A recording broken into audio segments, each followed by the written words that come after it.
A mob of angry liberals, more powerful than the militaries of most countries on earth.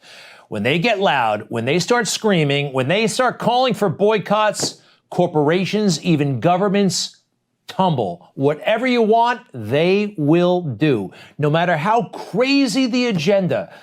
Case in point, the transgender agenda. And today is Transgender Day of Visibility. Did you know that? This is the day. I mean, talk about overexposure. It has been their decade. They won't stop with this. I think it's because governments, and especially corporations, and corporations pay the politicians, don't they? They live in fear. They live in fear. Corporate types, let's face it, the ones who rise to the top, they play corporate politics, office politics very, very well. The last thing you want to do is have anybody talking about you on the internet in a bad way. So, who likes to be on the internet? Liberals. What do they like? Transgender stuff. They get really loud, and then corporations get really scared.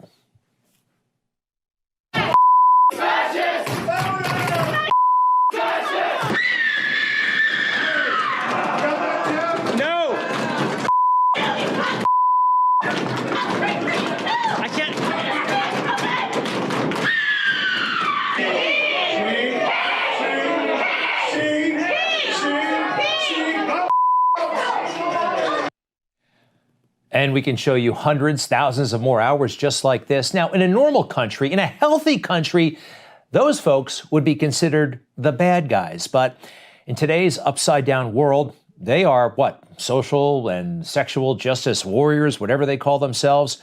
And what do corporations do? They overreact, they overcompensate, and they do whatever the hell the mob wants. Again, these people who work at these corporations, they are risk averse. They're not particularly talented. They play the game. They play the game. Here's a guy who used to be the head of Disney. He's still very influential in Hollywood, Bob Iger. He's not known for his creativity, but he does play the game, the corporate game, the political game. Which way is the wind blowing? That's where you find Bob and his friends. A lot of these issues are not necessarily political. It's about right and wrong. So I happen to feel, and I tweeted an opinion about the Don't Say Gay bill in Florida. To me, it wasn't politics. It was what is right and what is wrong. And that just seemed wrong. It seemed potentially harmful to kids. When you're dealing with right and wrong, or when you're dealing with something that does have a profound impact on your business, then I just think you'd have to do what is right and not worry about the potential backlash to it. Oh, yeah, right. He was worried about the potential backlash of not going with the woke left. That silly tweet he was talking about, he's either too lazy or dumb to read the bill itself, because the bill, as you know, as we've gone over, and we will go over, is pretty straightforward. It takes care of children. It takes care of parents' right to parent their own kids. I guess he's listening to too much fake news.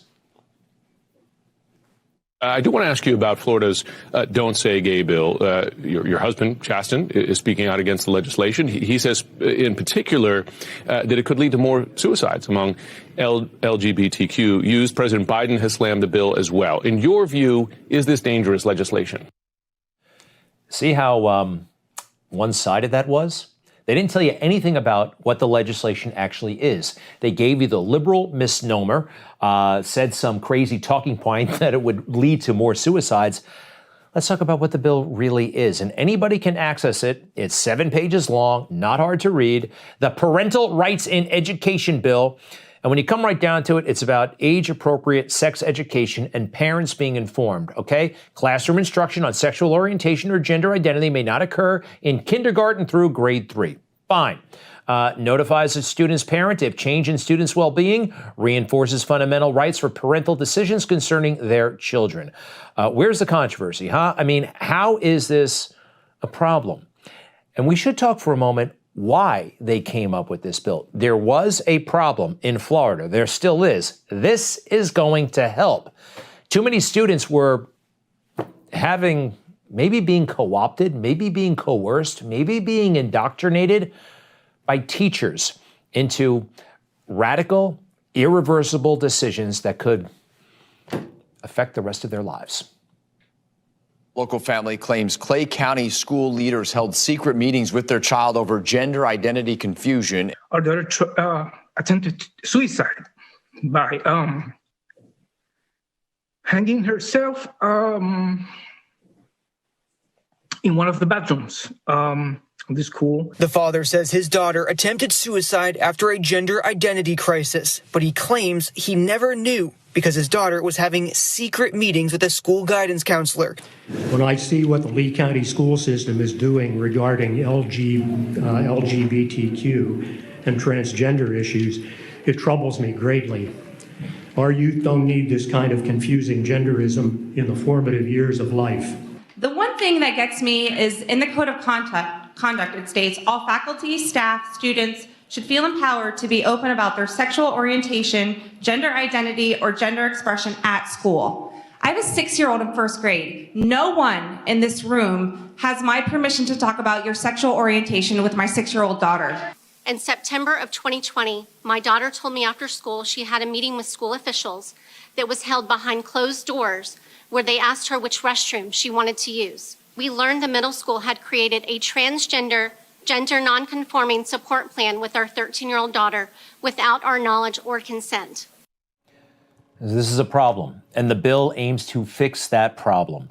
Now, whose side do you think Joe Biden is on in all of this? The parents you just heard from? Or the left, those corporations, Hollywood? Easy question, right? To everyone celebrating Transgender Day of Visibility, I want you to know that your president sees you. Jill, Kamala, Doug, our entire administration sees you for who you are, made in the image of God and deserving of dignity, respect, and support. Did he say your president sees you and in the image of God? Well, the Bible says what the Bible says. And Joe seems to be out of line, once again, with the religion he claims to follow. Next. But we know it's hard when there are those out there who don't see you and don't respect you. For example, the onslaught of anti-transgender state laws attacking you and your families is simply wrong. He's simply lying. Again. Comes very easy to him. We've shown you all the clips. He's been doing it his entire life. I guess in a way, this really is his moment. The left needs him to lie on the biggest stage ever. This administration is standing up for you against all these hateful bills. And we're committed to advancing transgender equality in the classroom, on the playing field, at work, in our military, in our housing and healthcare systems, everywhere, simply everywhere. Wow, everywhere. All those categories he just mentioned. We're going to have transgender everywhere. Can we go through the categories, please? I heard something about, the classroom, playing field, work, military, housing, healthcare. Yeah, classroom and military. They concern me the most. I'll start with the military, the Pentagon.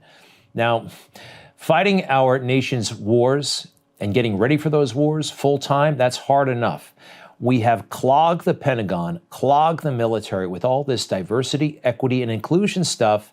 It is undermining our national security. There are only so many hours in the day, and we saddle them with all of these nonsense, make left-wing lunatics feel good because we're doing it. And this isn't just something you see on political talk shows.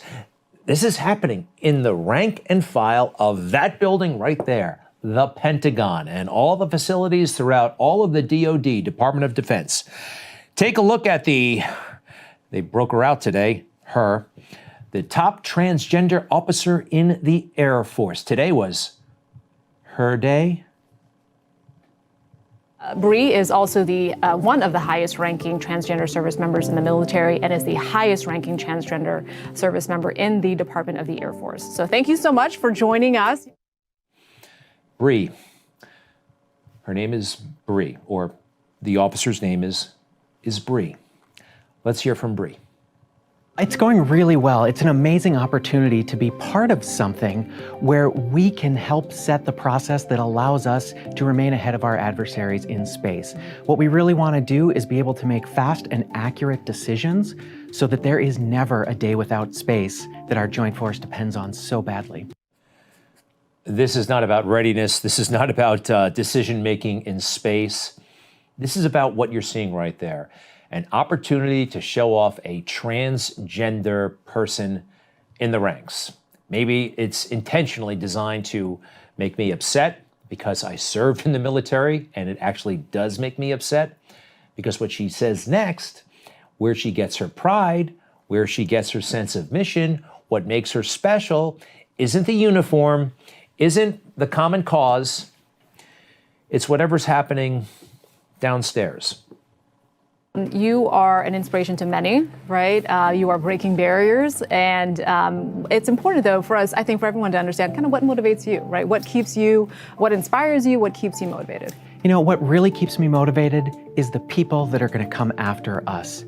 Some people have called me a trailblazer in some of the things that I do, and that's something I really embrace, because what that means is that it's not about me. It's about the fact that the road behind me is now paved, and the generation coming after us has an easier chance to make it to where I've made it, to make it where so many others have made it, but then they've got the time and the energy to go further.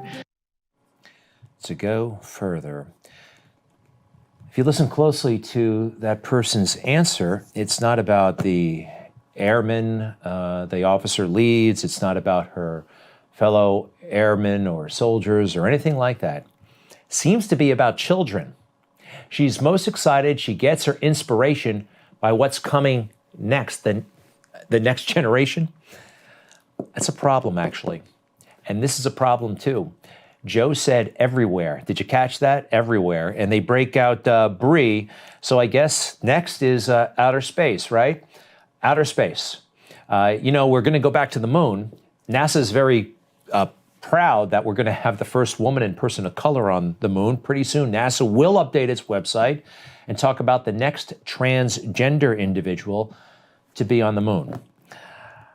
Most disturbingly, the President of the United States has this to say about children's health. To parents of transgender children, affirming your child's identity is one of the most powerful things you can do to keep them safe and healthy. What does he know about that? Nothing. Zero. Safe and healthy, affirming your child's gender identity. So, according to him, a child, a 6-year-old, a 7-year-old, a 9-year-old, a 12-year-old who determines they are some other gender, that's good, and affirming that, that's the way. It's not. Of course it's not. You shouldn't be making these decisions until they're an adult. And I'm backed up by some pretty high-level professionals. There is a psychiatrist by the name of Dr. Paul McHugh, at Johns Hopkins, no less. He lobbied his university, where he's still a staff member, to ban sex change operations, and they did it 40 years ago. They terminated them because he realized it's actually a psychological disorder, not a physical disorder. He said it was like, say you have a 14-year-old girl who is convinced she's too fat, so she becomes an anorexic and goes to the doctor and says, oh, you think you're skinny? Okay, let's put you on a diet and get you on some exercise to make you be exactly what you want to be. Made no sense. No sense at all. And it still doesn't make sense. He's since been overridden. But in my book, he's a hero, Dr. Paul McHugh. Hey guys, it's Rob Carson. Experts are warning the current 40-year inflation high will only get worse. See how to protect your IRA with gold. Get a free info kit like this one at birchgold.com/Newsmax. There's no cost. There's no obligation. Just get your free info kit at birchgold.com/Newsmax.